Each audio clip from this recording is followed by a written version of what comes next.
Kubaho neza muri iki gihe ni ukubaho ubuzima wihitiyemo, bikaba byiza ububayemo ukuze, warakuze uburota, bishimisha kurushaho. Hano mubona nakoreye video, hari abantu benshi bakorera amavideo akarebwa n'ibihumbi byinshi by'abantu ndetse bigatunga ba nyirabyo. Hakaba n'abandi tuhakorera video ugasanga yarebwe n'abantu 2 cyangwa 5 cyangwa se birangiye tunazisibye tutazaprodinze. Byose biterwa n'ubumenyi bukeya.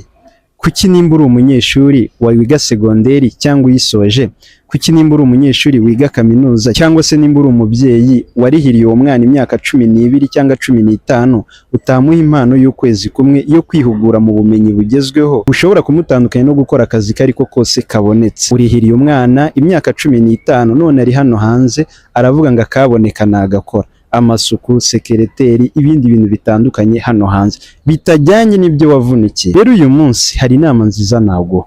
Ufashe ukwezi kumwe konyine ukakwishyurira mu mwana wawe akiga ubumenyi bune ngiye kubabwira, watandukana neza no kubona umwana wawe azerera hano hanze. Umwana wawe akunda social media, ikibikubwira nuko abibyukiramo. Abenshi banabikora nta nicyo biri buze kwinjiza mu mifuka yabo. Arabyuka afata snap, arabyuka afata agafoto akagapostinga, rwose nibyo. Ubundi agascrolling iby'abandi. Kuki utamuzana bakamuha ubumenyi bwo kubikoresha ku buryo bw'umwuga? Twika SMM ifite amasomo 3 y'ingenzi ariyo ayakurikira. Irifuza kwigisha abana banyu cyangwa mwebwe bwanyu rubyiruko, mwebwe muri smart mu mutwe, kumenya gukoresha AI kuko turi mu kinyejana cya AI. Ni gute wakoresha social media ugakoresha AI mu buryo bwa nyabwo bw'umwuga, ejo bundi nawe ukigirira umumaro. AI uranga kuyikoresha iyo izagukoresha. Wowe nkumi, wowe musore ndetse nawe mubyeyi, tera intambwe uzana umwana wawe bamwigishe editinga amavideo, gufata video nk'izi ngizi cyangwa n'izindi zitandukanye akazihinduramo video zifite igisobanuro, bityo zikamugirira umumaro. Biriya afata yifotora arireba mu kirahure bitunga bakeya muri Kigali.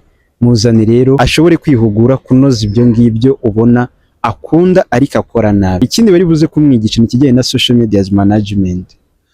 Ashobora kwikorera ize akazizamura social media cyangwa se akaba yazamura iz'amakampani atandukanye cyangwa se iz'amaduka atandukanye. Nimba bikora nabi wimurenganya, ariko nta nazabikwepera azabikora nabi mpaka. Inama nzima ngiye nshobora kukwihera, aho kugira ngo bitinde mu bikora nabi, fata ukwezi kumwe konyine uhamagara iyo nimero ubona kuri screen cyangwa se ubandikire kuri WhatsApp ubabwire uti ndabihaye ukwezi kumwe konyine, uzanshimira nyuma nabo uzabashimira nyuma. Kuko urabikora nabi urabitindamo, sibyo? Urabitindamo biraguhombya byinshi. Tera intambwe, twika SMM bafite ukwezi kumwe ko kwigisha abantu nkamwe mu bikunda ariko mutabifite ubumenyi butandukanye. Nge nivugiraga, reka mbe ngiye duhure mu mavideo ataha. Ciao ciao.